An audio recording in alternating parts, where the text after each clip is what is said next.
नमस्कार दोस्तों, मैं मनीष कुमार कैन एजुकेशन में आपका स्वागत करता हूं। इसमें मैं बताने वाला हूं कि पंचायती राज व्यवस्था है क्या चीज़। हम इस टॉपिक पर बात करेंगे और ये बहुत ही ज़्यादा महत्वपूर्ण टॉपिक है सभी एग्ज़ाम्स के लिए। इस टॉपिक में पूरी तरीक़ा से डिस्कस करेंगे और कितने क्वेश्चन इससे बन सकते हैं वो देखेंगे। तो चलते हैं, शुरू करते हैं वीडियो को।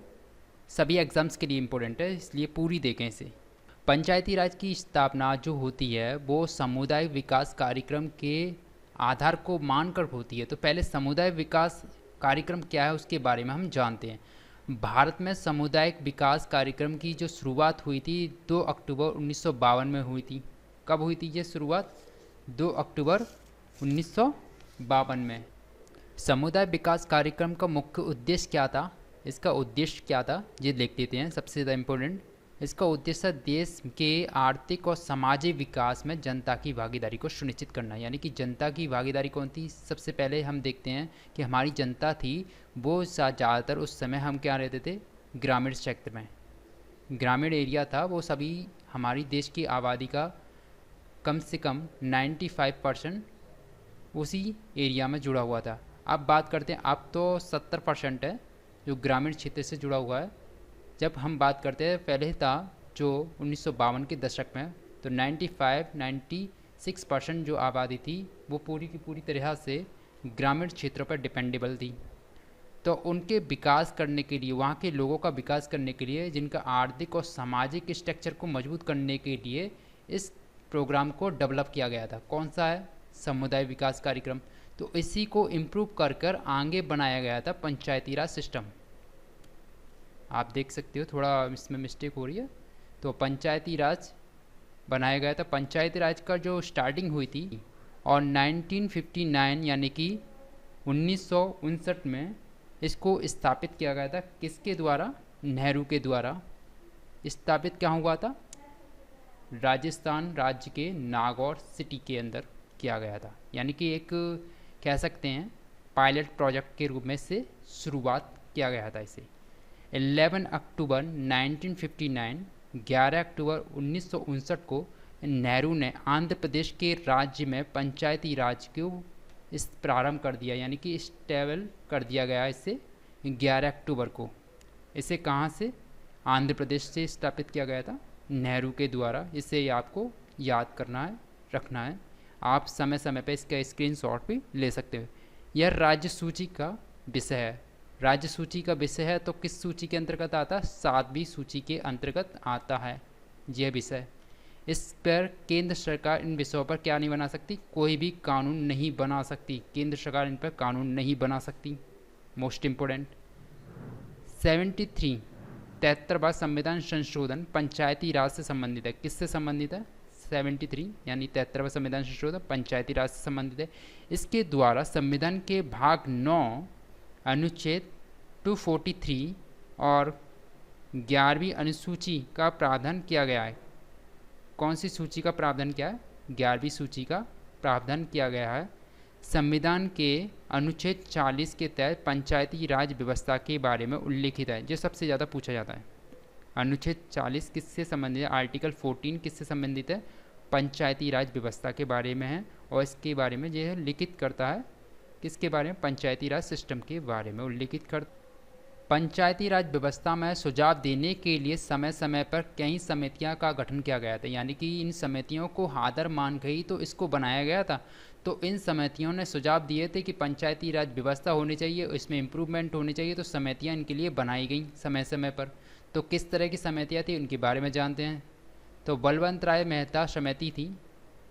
इस समिति के बारे में जानते हैं। क्या समिति थी? 1957 में बलवंत राय मेहता समिति का गठन किया गया था। इसने अपनी रिपोर्ट 1958 में 1958 में प्रस्तुत की। किसके? केंद्र सरकार को प्रस्तुत की। इस समिति ने लोकतांत्रिक विकेंद्रीकरण के सिद्धांत पर आधारित पंचायती राज को लागू करने के सुझाव दिया था। यानी कि इसने कहा था कि यह समिति लोकतांत्रिक विकेंद्रीकरण के सिद्धांत पर आधारित हो और पंचायती राज व्यवस्था का इसने सुझाव दिया था। आगे चलते हैं, थोड़ा और विस्तृत रूप से इसे जानते हैं।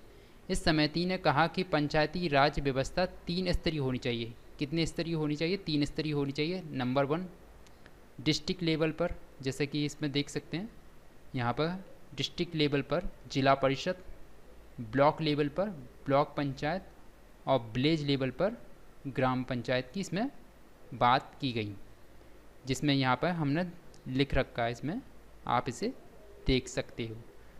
सरकार ने बलबन राय मेहता समिति की सिफारिशों को 12 जनवरी 1958 को एक्सेप्ट किया। यह इसी को आधार मान के इन्होंने लगाया, क्या लगाया, पंचायती राज व्यवस्था का सिस्टम, जो 2 अक्टूबर 1959 को कहाँ पर किया गया, नागौर में, इसका पायलट प्रोजेक्ट के रूप में।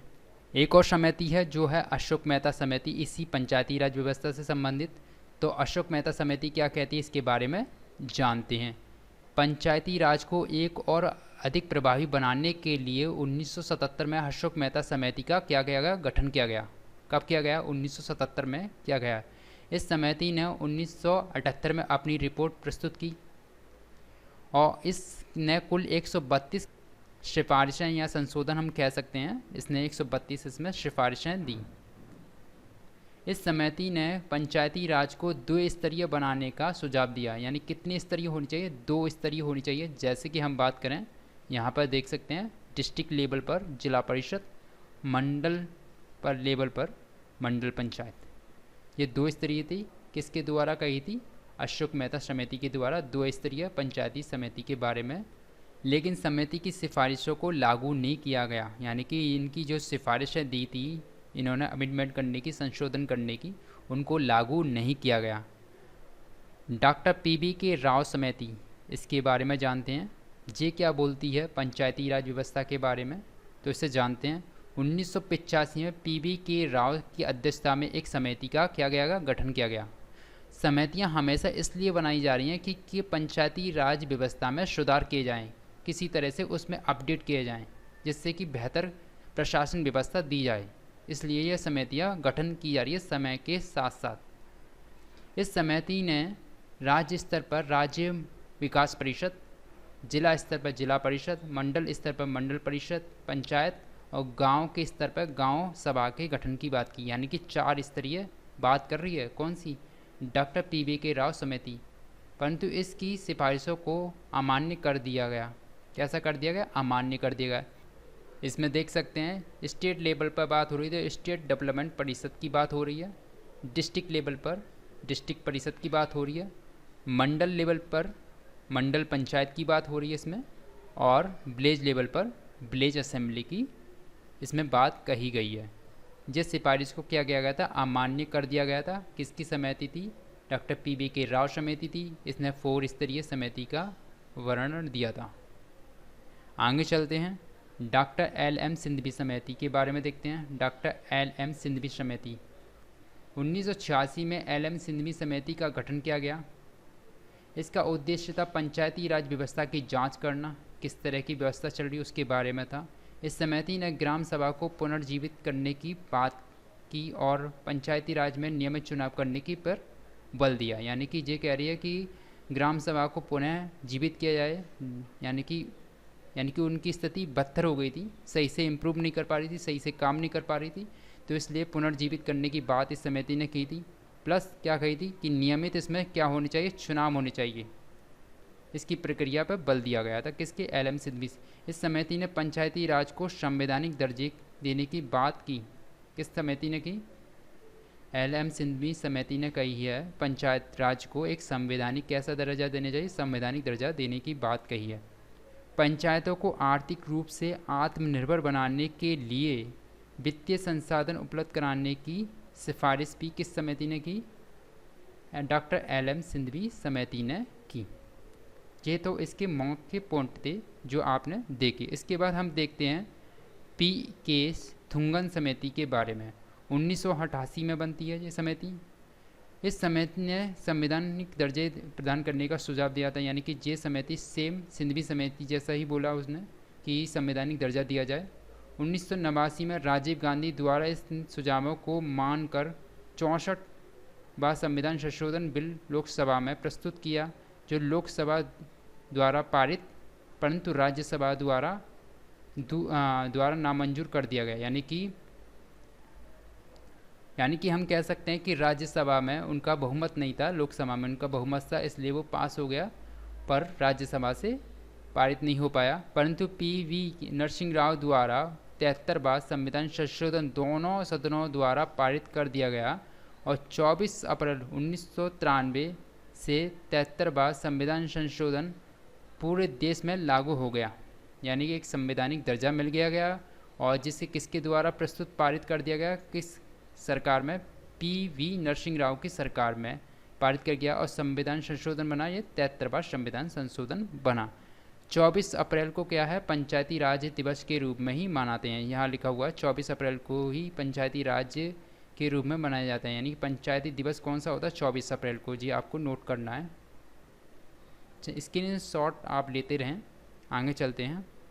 पंचायती राज संस्था जो होती है उनका कार्यकाल जो होता है वो 5 वर्ष का होता है। 5 साल की अवधि समाप्त होने से फिर से चुनाव होने चाहिए इसमें संस्थानों में। यानी कि जो केंद्र सरकार राज्य सरकार की सरकार हैं उसी तरह की व्यवस्था इसमें अपनाई गई है।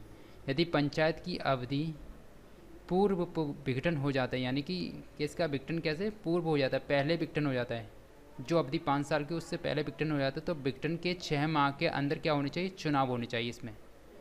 पंचायत के सभी स्थान प्रत्यक्ष मतदानों द्वारा भरे जाते हैं। किसके द्वारा भरे जाते हैं, प्रत्यक्ष मतदान, यानी कि डायरेक्ट इलेक्शंस होते हैं।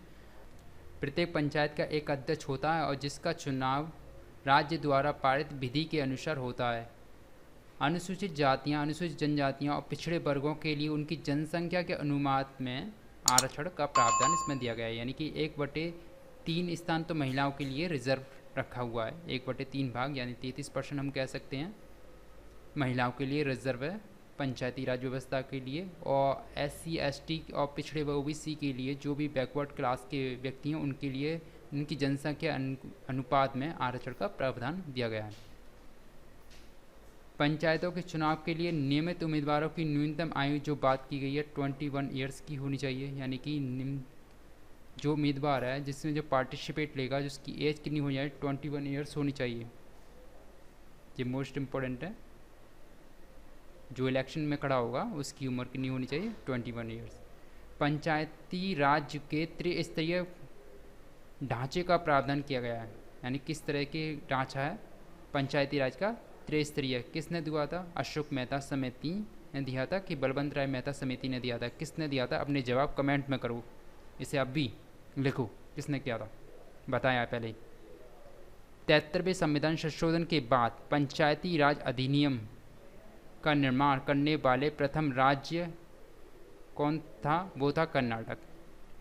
73वें संविधान में पंचायती राज अधिनियम के निर्माण में कोई संशोधन करने वाला, यानी कि उसमें अमेंडमेंट करने वाला जो राज्य था वो था कर्नाटक राज्य। पश्चिम बंगाल में 4 स्तरीय पंचायती राज व्यवस्था है। ये 4 स्तरीय पंचायती राज व्यवस्था कहाँ पर, पश्चिम बंगाल में। और किसने दी थी, ये हमने पढ़ा है, अपने जवाब इसमें कमेंट्स में करो, किसने दी थी ये। राज्य चुनाव आयोग, स्टेट इलेक्शन कमीशन, इसके बारे में हम जानते हैं क्या है जी। पंचायती चुनाव से संबंधित सभी अधिकार इस आयोग के पास है। किसके पास है, राज्य चुनाव आयोग के पास। यानी कि हम कह सकते हैं पंचायत के जो चुनावों को कौन कराता है, राज्य चुनाव आयोग कराता है। राज्य के मुख्य चुनाव आयुक्ता को उन्हीं आधार और उसी प्रक्रिया से हटाया जा सकता है जिस प्रकार से हाईकोर्ट के न्यायाधीश को हटाने की प्रक्रिया होती है। यानी कि जिस तरह से हाईकोर्ट है किसी स्टेट की और उसके हाईकोर्ट के जो जस्टिस होते हैं उससे हटाने की जो प्रक्रिया, न्यायाधीश को हटाने की जो प्रक्रिया होती है, उसी तरीक़ा से मुख्य चुनाव आयुक्ता को हटाने की प्रक्रिया होती है।